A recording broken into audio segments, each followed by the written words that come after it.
Welcome to the Informed Pregnancy and Parenting Podcast. I'm your host, pregnancy-focused chiropractor, Dr. Elliot Berlin. My guest today is an actor, an environmentalist, and a social media influencer for environmentally sustainable brands. She's also about to become a mom, wow, maybe on the show today. God willing. Olesya Rulin, welcome to the podcast. Hi, thank you so much for having me. I'm so excited to be here. Oh my God, I love your energy. Okay, and your eyeballs. Giant eyeballs. They're fascinating, intriguing. It's really hard to focus on anything.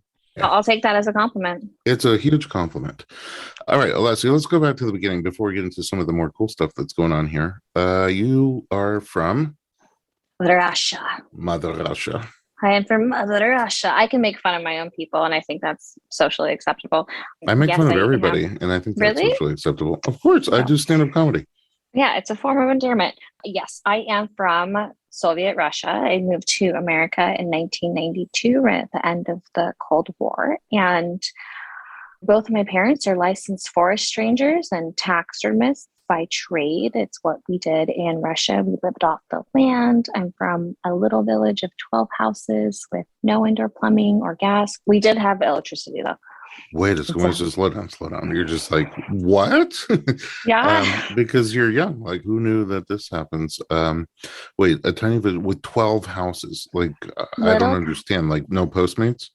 There's no Postmates. There's no store. There's also no store. No store. There's no road. The mail does not show up. No phone. Nothing. So what is that like? I mean, was there formal education? Nature. And both of my parents are very well educated. So until I moved to America, they homeschooled my brother and I, who's a year and a half older. Why did they live there? Because they're forest rangers. You got to live in the forest. So you grew up with like all sorts of animals around you? Yeah, I mean, whatever's in the wilderness. We did have what you would call a small farm, I guess. But in the American version of a farm, we're not like using beef or anything. Like we had a dairy cow.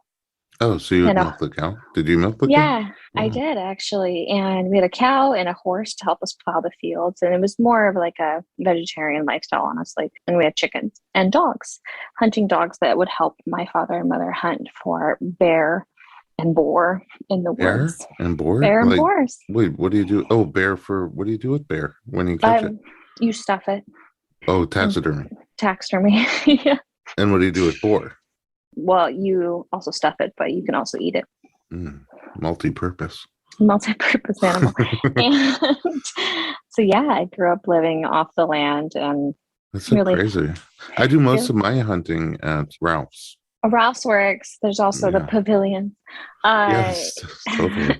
Yeah, so I grew up loving Mother Nature and having a massive... Go to the bathroom? We had an outhouse.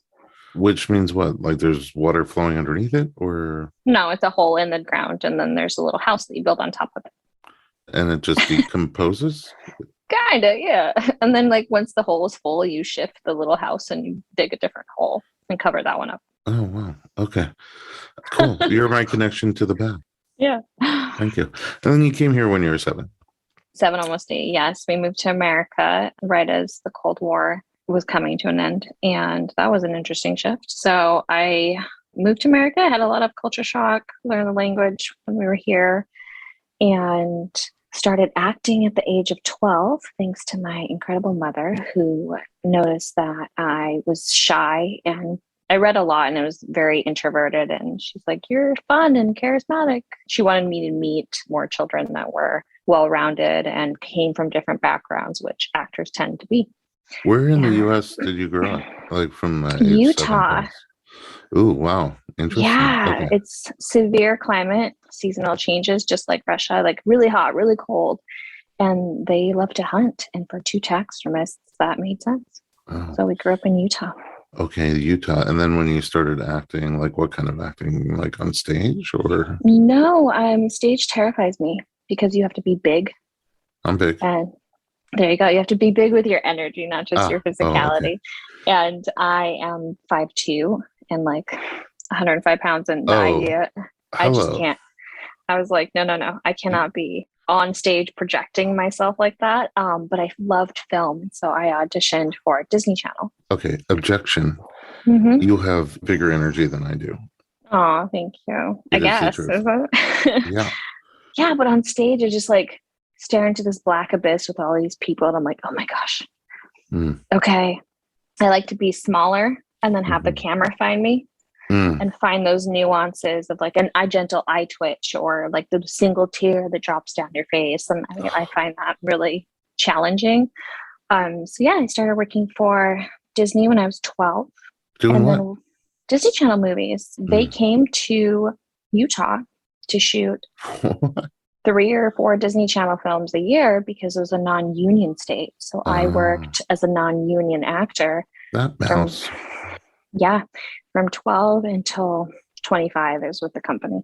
And I did such incredible films, and I was part of the High School Musical franchise, and that changed my life In a big way. in a huge way. But meanwhile, I was just a normal kid going to school, and then I was a nursing assistant when High School Musical came out, and was in college and moved and to Paris to study economics. I did not think acting was like a thing for me. When you're an immigrant and you come from a village, like to tell your parents, like, oh, by the way, I'm going to move to LA and become an actor. Mm. It's not the stability that That they're was. looking for. Well, it's not, I think my parents would have supported me doing anything. It just didn't seem stable to me. Mm. But I got really lucky and had a great career shift And and join the supported. union. And I joined the union at 12. I got my SAG card. Oh, really? So you've been watching the screeners for a long time. I have been watching them for a long time if I pay my dues on time, yeah. Okay, so can we jump into the awkward stuff that like you have Yeah. PTSD from something? Yeah, so I never actually talked about it as openly, but today when I was writing my little bio for this podcast, I was like, oh, you know what? I'm in a great place for the first time in my life where I can talk about PTSD and trauma. And as I'm transitioning into motherhood, hopefully today, I I really want to obviously let go and allow that energy to shift out of my body, but I think it's also a time on the planet right now where we can talk about these topics without being scared or as scared. At least maybe I'm not as scared to get negative feedback from it. So yeah, I am I guess you would call a survivor. I've done physical abuse, mental abuse, and some really, really fun traumas and had to deal with 10 years of intensive, I can't remember 10 years of my life. PTSD cannot. And I was What lucky enough. ages? I cannot remember from 18 to about 25. Oh, wow. So you're 16, here. 17, 18, 19, 20, 21, it's all foggy. If you ask me like how I shot, for example, High School Musical, I cannot tell you. I Wow. don't know. And so it's kind of hard actually, because like sometimes fans come up to you and they're like, how was it? Or interviews. And I kind of give a pretty blank statement that's all encompassing. Like, yeah, it was great. Because sure, it was great. I can't tell you how I got to work. I can't tell you how I got to London for the premiere. I can't tell you how I did anything because I do not know. And I was fully sober, never used drugs in my life. And I didn't start drinking really until I was 30. So my mind protected me in a beautiful way, but I am missing a lot of memories. What kind of things were happening to you? Just domestic trauma and mental abuse and manipulation, and luckily nothing sexual, which is lucky for me. Just physical abuse and just not having a space or a place to be able to go and away from that in a safe way. You didn't have anybody that you felt comfortable. No, and being in a new country and like we don't have family here, and it's just tricky. And at the time, this is, year whatever, 20 years ago, we weren't talking about depression or even anxiety, let alone abuse as openly as we are now, right? So having that freedom and that gift to have that now has been really beautiful. And I hope if I talk about it a little bit without getting into too much detail, maybe other people will seek help and not feel as traumatized or stigmatized by it as well. I'm so sorry you experienced that. It's okay. You know what? That's the beauty of therapy. You transition through things, you learn through things, and I'm actually not being held back by it anymore. And it's beautiful because it gave me so much desire to heal and to feel better. And I was in a position where I did have money in savings and could take a year off and did every possible therapy, Reiki, crystal, hot witch ceremony I could do to, to drain my savings, become very, very broke and heal. And I know that's not the case for most people. And I was able to do it at a young age, What, my 20s. At some point when you got out of that cave, how did you bring yourself out? Like, what helped you get out? I hit rock bottom. I was really successful. I was 25 and I had just gotten out of a relationship and I couldn't remember. And I got so sick of not remembering memories. And everyone around me was having these experiences where, they wanted to party and have fun and use like alcohol or whatever just to escape the body. And I could not do anything to keep myself in my body. So it was frustrating because the idea of like the whole reason you have fun with substances is to escape, right? And I couldn't stay, and making conscious decisions was really hard because I couldn't remember details. And after so many years, it's a point of frustration. We're like, I don't know how I got on a plane. It'd be one thing if I wasn't sober, right? But I just couldn't remember so much of my life. And I was like missing insurance payments because I couldn't remember how to pay an insurance payment. Like my brain just wasn't working. And so I think that was the rock bottom for me, to be like, well, something's wrong. And luckily for me, my brother is actually a war veteran from Iraq and Afghanistan. And he had come home and was doing PTSD treatments as well. And so I kind of started paying attention more to that and being like, oh, well, I kind of have some of these symptoms as well. And maybe there's something there. And then I just went to Barnes and Noble and bought probably like 8 or 10 books in the self-help aisle, like Codependent No More. And like all these other books, I was like, something's wrong. If I just keep reading, like I'll find it. But I think it's a beautiful testament also to show, like, to check in on your strong friends, right? Because I was fully functioning, really successful, making money on a TV show, like working, and could not tell you what I did for 10 years. So, I mean, in retrospect, is there a point where you would have, put a stop to it earlier on? Like, is there? No, because I was a child and I was young and I also didn't know any different. And I don't think so. Do you know what I mean? Yeah. Well, I just kind of wonder, like, if young you is listening to this interview, what advice do you have for young you? No, I don't really do that. I don't go back and reflect. But it's not young you. It's somebody else for somebody else? In the same position as young you.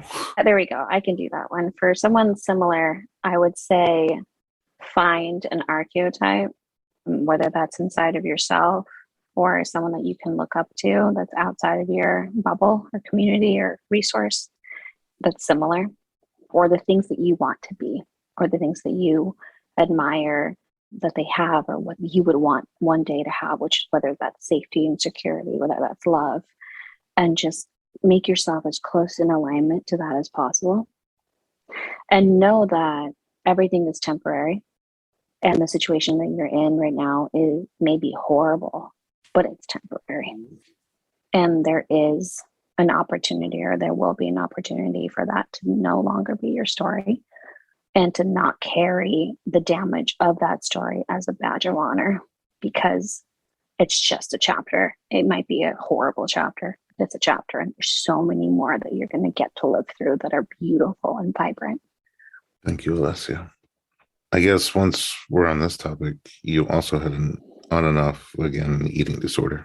I do, which I've also not talked about. I was a ballet dancer growing up because I'm Russian. That's what we do. We dance ballet and play hockey. This is what we do. And we're scientists and spies. So yes, I danced ballet for a really long time and I loved it. But because you are projecting your body through a floor or into the air, it helps to be lighter.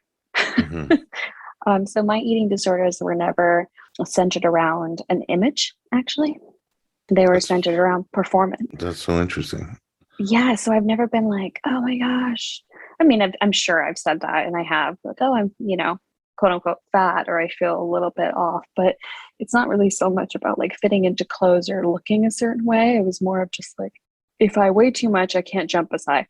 And it's harder for me. Or if I weigh too much, then I can't fit in the right clothes for acting. And then I look different on screen, and the camera doesn't favor you in a specific way. And then I can't provide for myself and feed myself. So it was more of just like work oriented. But I felt that way since I was about 12, and I'm 36 now. But it's a lot more under control. And my eating disorder choice was just anorexia, like was restricting, not anything else. I feel like I did less damage to myself with that. Restricting, like, would you count calories or would you just not eat? Both. So I would not eat, or what I would eat would be really low in calories, or I would just be like, oh, I had a salad today. Have you been working during pregnancy? I worked my second trimester. I worked on a show called The Rookie. It was really fun. The Rookie? Yeah, I did an episode in The Rookie. And I'm still on NCIS LA, where I met such incredible people. So like Sarah Wright Olsen and her hubby, Eric. So our buddies. Yeah, your people. Our people. Yeah, so I just wondered, because if performance was the issue and then you're pregnant and growing, did working while pregnant pose a challenge for you? I definitely had a day when my fitting for The Rookie, and they pulled all these skirts and like little crop tops and like what I would normally fit into, right? And I was like, okay, that is a different body, and we're going to have to adjust those track bands accordingly. But you know what? I think because I'm in a really good place, and I can't highlight this enough because of the amount of therapy I've done and self-work, I feel really supported for the first time in my life with my incredible partner, my husband, Joseph. My friend group that I've curated over the last 15 years in LA has been so supportive and beautiful. And I've created this family and this network that I wasn't born into. And it took a long time, and it took a lot of hard work. But now I'm in this new chapter where, yes, I looked in the mirror at the fitting and was like, ooh, this is brutal. And it's also like overhead, like, fluorescent lighting. Like, it's just not right. It's not right. And you're like in a carpeted area somewhere like the Warner Brothers lot, or it's not great. So I just was like, you know what? This is just my body. And this is happening. And I told the crew once I got on set, I was like, I'm pregnant. So let's work through this one. That. Okay. Yeah. But also, I'm really little. And what I realized was like, that's okay. My body's just this beautiful vessel that gets to be a conduit of something magical, like another human life. So if they think I'm too chubby, then they can shoot, boob up. They don't have to show my belly. They can figure it out. It's cameras, and we make magic for a living, right? It's like razzle dazzle and fog and mirrors. So they can make me look 6 feet tall if they want to. And once I kind of talked myself out of that and got out of the horrible lit room, I was fine. And then, I ended up having a wonderful time. It was a beautiful show. And I didn't actually think about like the fact that my belly was showing, and I looked the biggest I've ever looked, clearly on set. But is your character pregnant? No. Oh, okay. Okay. Just like a normal person. Oh. All right, Olesya, let's take a little break because you're about to pop and have your kid. And I want to know a little bit more about how you got there and what your plans are. We'll be right back. Yay! Okay.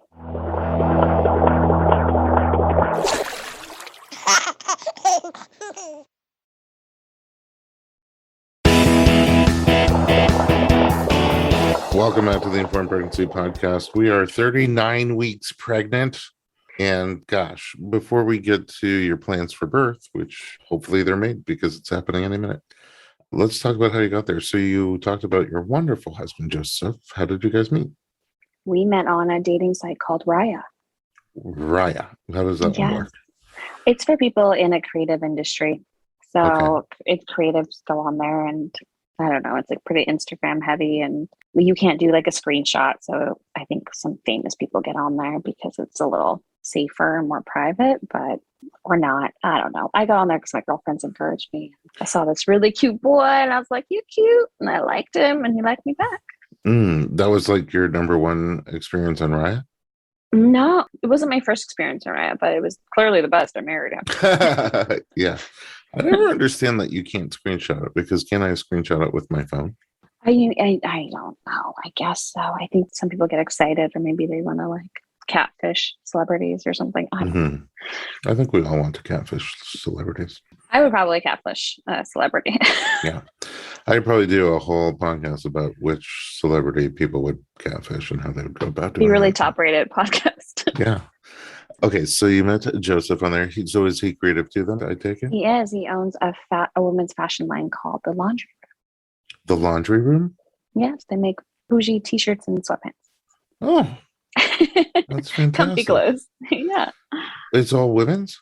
Yeah, but most of it's unisex. I mean, I'm going to say women's because it is a women's fashion line, but they you can definitely wear the t-shirts unisex as well as with sweatpants. I so try to put bougie and unisex together and it became bougie sex. Bougie sex. Bougie. Maybe we'll put that on a t-shirt. Yeah, bougie sex. Bougie sex for everyone. It could be whatever you want it to be. Yeah. Okay, so he's creative and you're creative, and you guys live off the beaten path. We just moved. We met, and I was ready to escape LA a little bit after 15 years of Los Angeles, which I love LA. But COVID and life, I just needed a little bit more of my roots, which is nature. And I just knew I didn't want to. Frustrated with that plumbing in the house? Yeah, I mean, what is up with this endless water supply and gas and electricity? And I met him, and he already had a beautiful property he was renting out right outside Yosemite National Park. And then he took me up there because actually it was the one place we could get a COVID vaccine. So we drove up there to get him vaccinated, and I saw the house and I said, "That's great. We're getting married and we're moving here." Wow, you're forward. And he said, "Okay." Being a little Russian, but I get it and I respect it. And, here we are, year and a half later, married, pregnant, living in Yosemite. Wow, that was all quick. I didn't realize it was that recently that you were just browsing through where I am, not taking screenshots. Yeah, we got engaged on our 6-month anniversary. In the middle of the pandemic? Yeah. So did you have like a pandemic-y wedding? Kind of. We did. It was only our biological family, which is very small on my end. It's my mother and my brother. And on his end, it was 11 people. So tiny, tiny little wedding. What happened to Beautiful. My biological father is just not in my life anymore. But my chosen father is in my life, and he came into my life when I was 13 and is the most incredible human. His name is Kenton, and I would not be here today without having continuous love. And how do I explain this? He taught me what unconditional love was from a male figure over years of showing up, regardless if I allowed him any credit. Do you know what I mean? I'd be like, "Oh yeah, every birthday, every Christmas," he just showed up and he was constant, and it is the biggest gift of my life. So I do have an incredible father figure. Oh, that's sweet. But he didn't come to the wedding?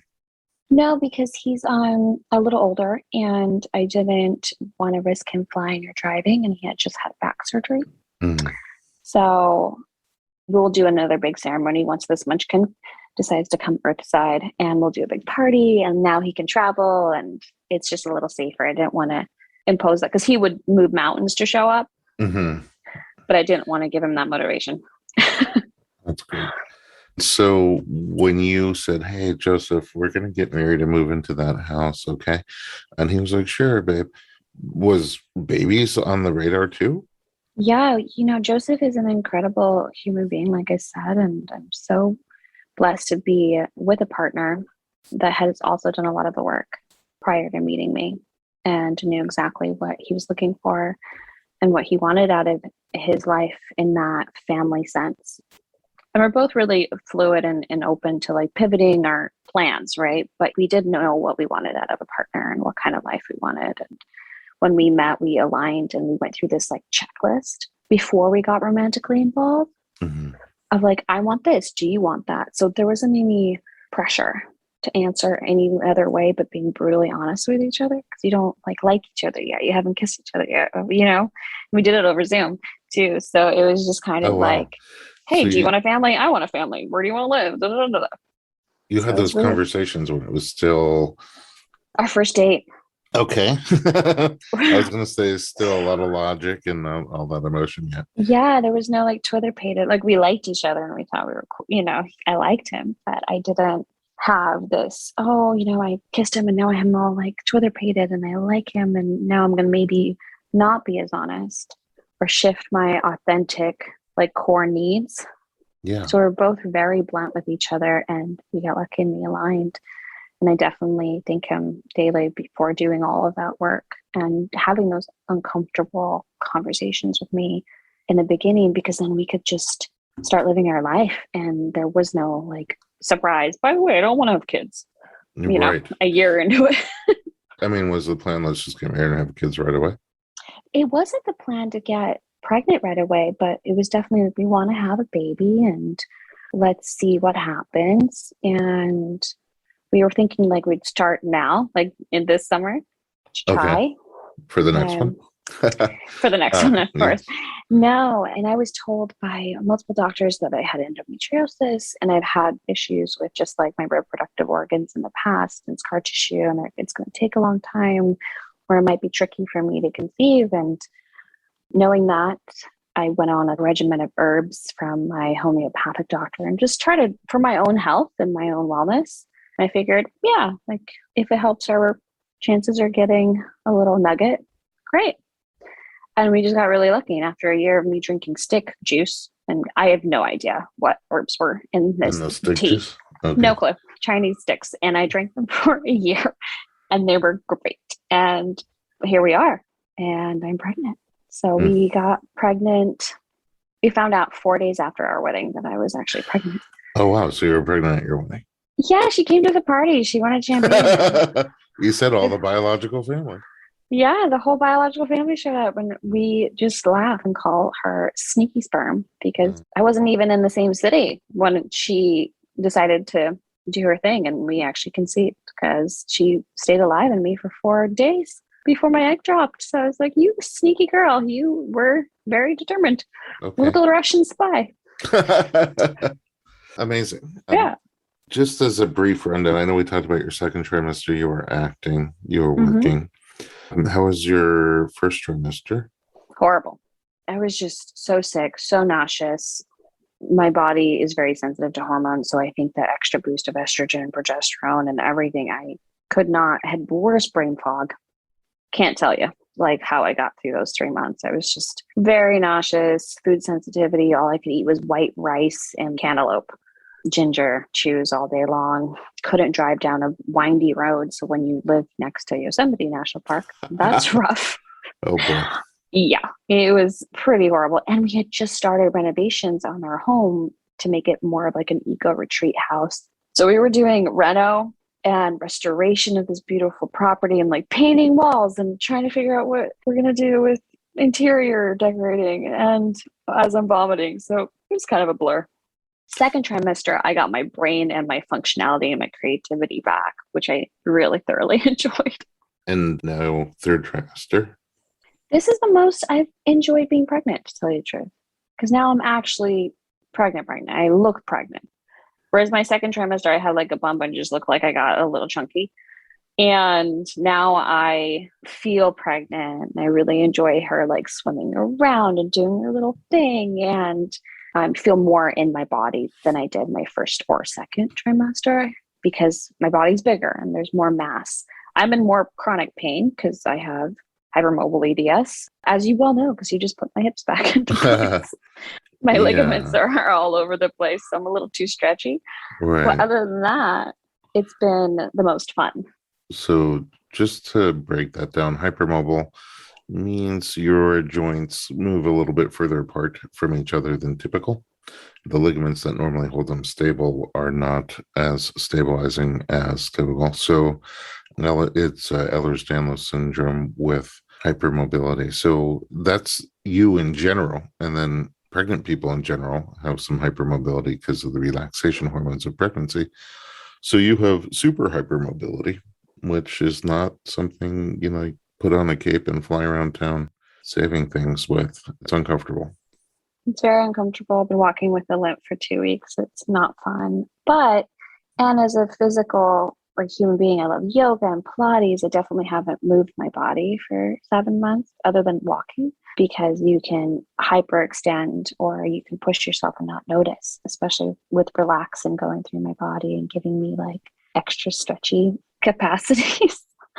I'm so excited to be able to work out in a gentle way, because I'm just too scared. I'm like, no, I'm going to do a downward dog and pull something and not know. That's how I feel. There you go. Yeah, I have no reason for it, though. All right, we're getting very close to you giving birth. So let's take one more break and then find out what you have in mind. We'll be right back.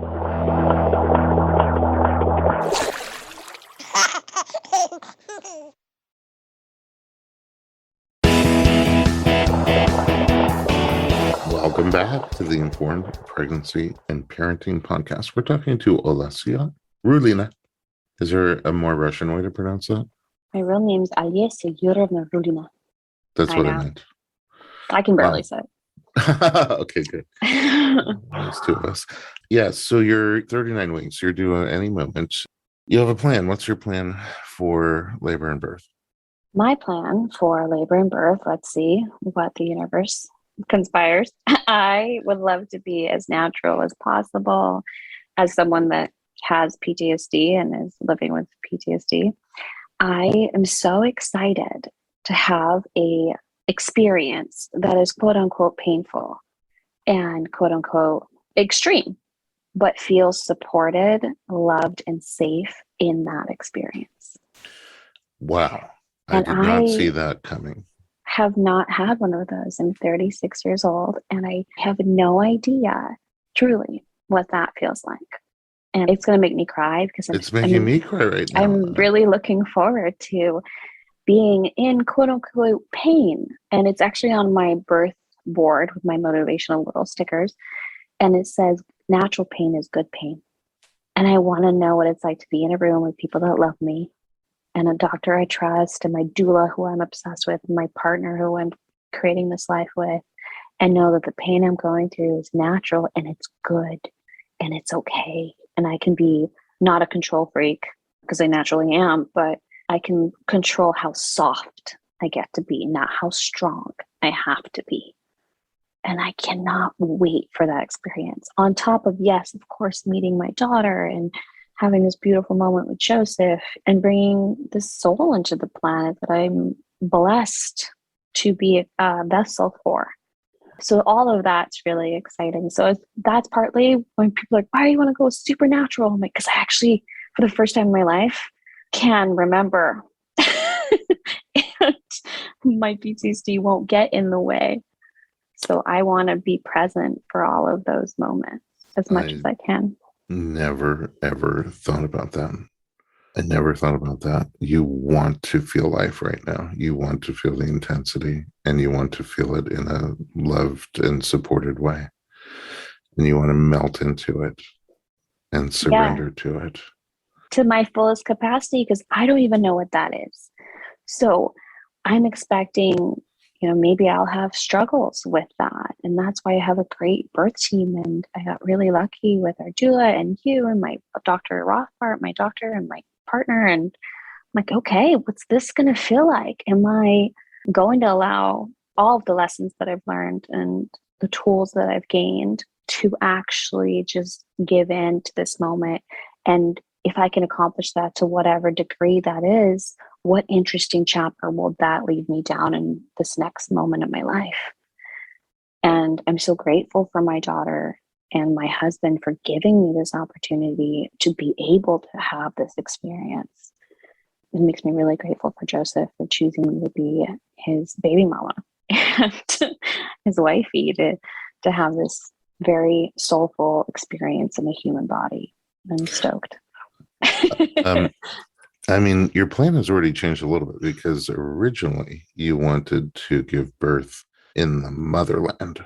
I did. The birthing process is very different in Russia, and just our healthcare system's different. And my mom and I own the village I'm actually from. So, The 12 uh, houses? yeah, basically.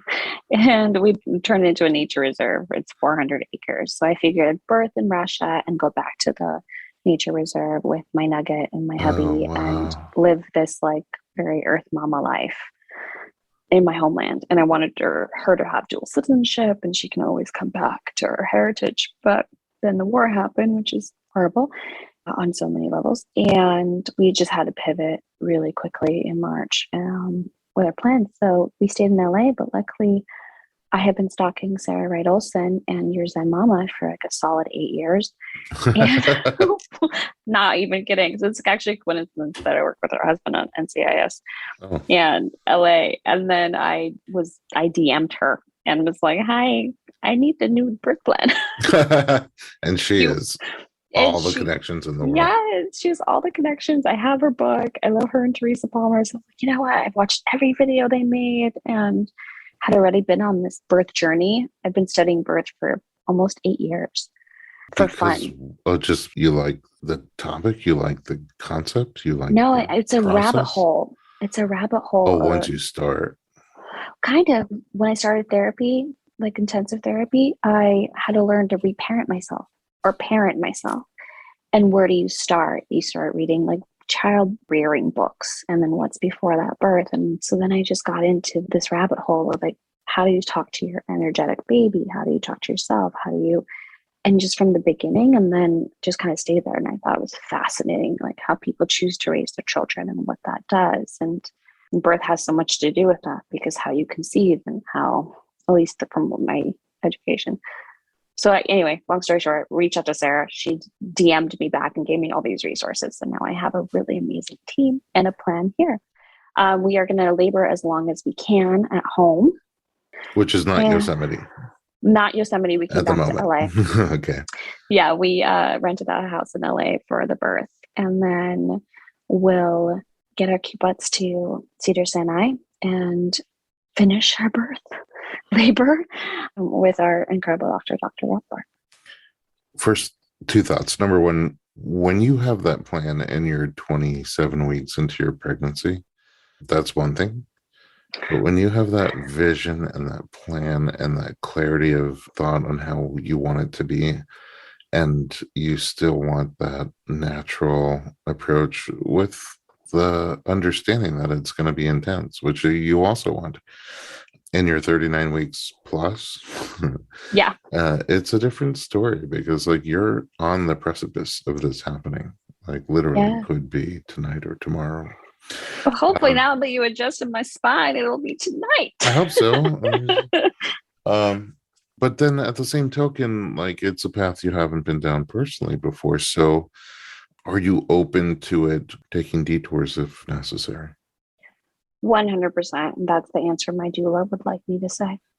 What would Olesya like you to say? Yes, I'm really good at pivoting. I'm a shapeshifter by nature and it's my job. So I can pivot to and change. I like change. I enjoy change. So that doesn't scare me. So I'll be okay with that. Of course, I want to have this like whimsical, amazing, like fully present birth. Let's see what happens. And it is a new experience for me, but it's also like a collective experience. And I really love tuning into that and knowing at the same moment, millions of creatures and people and plants and everything's giving birth. So I don't really feel alone in that, and helps if there was fear, it helps that subside. Yeah. I love attending birth with actors because you guys are so open to suggestion, like direction. And, normally you don't need anything, but sometimes when you get to a challenging point, you need a little help over that point. Somebody in there that you trust can just give you a little bit of direction from the outside, and then you take it so well, and then you hop over that difficulty and you're back to smooth sailing again. It's really cool to watch. Thank you. I'm excited. We're actually using one of my acting techniques Oh, what's that? in birth. So I'm a little different.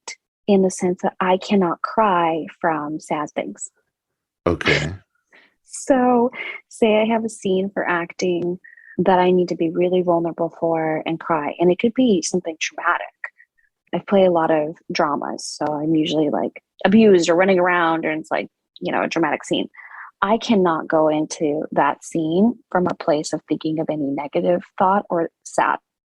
I'll shut down and I become actually stronger and kind of want to like force myself through it and find the solution to the problem, right? And so what I do is a little different. So usually it's my director, and I listen to a song, but I have my director come up to me, hold my hand, or if it's my stunt team, if I'm doing a stunt, they'll hold my hand.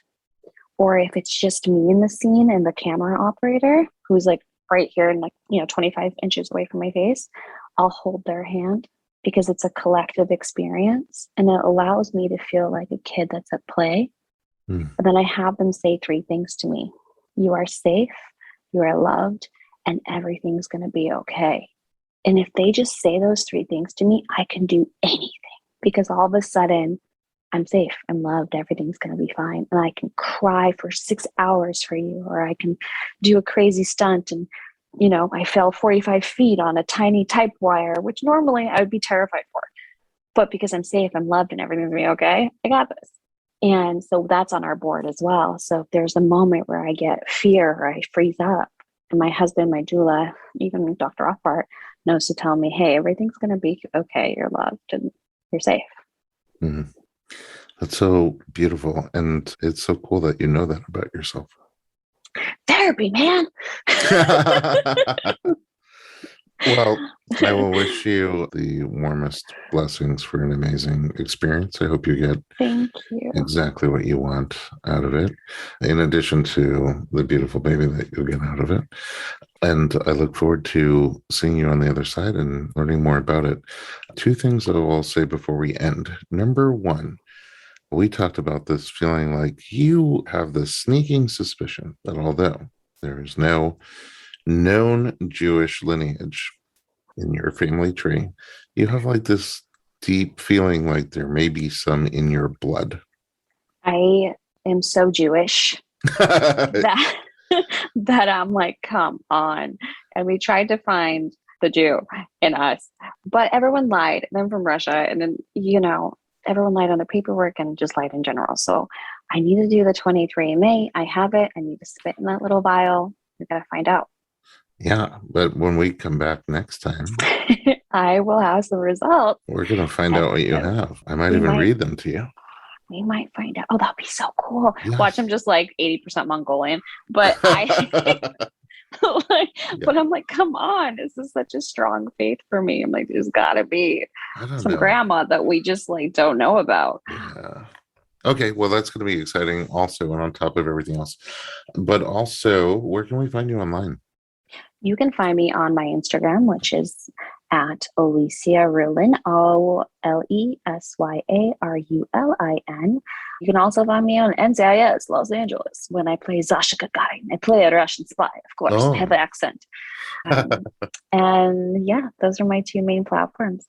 Olesya, also, when we come back, I want to find more about your sustainability platform and, kind of your mission in that genre.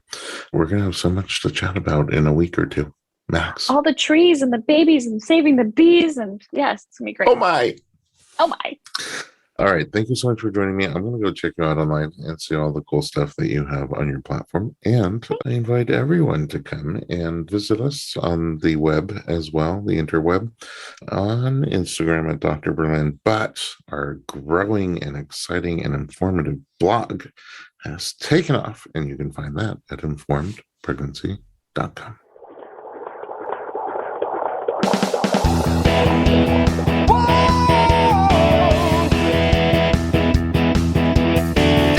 Doctor, give me the news. I got a whole lot of questions for you. This kid's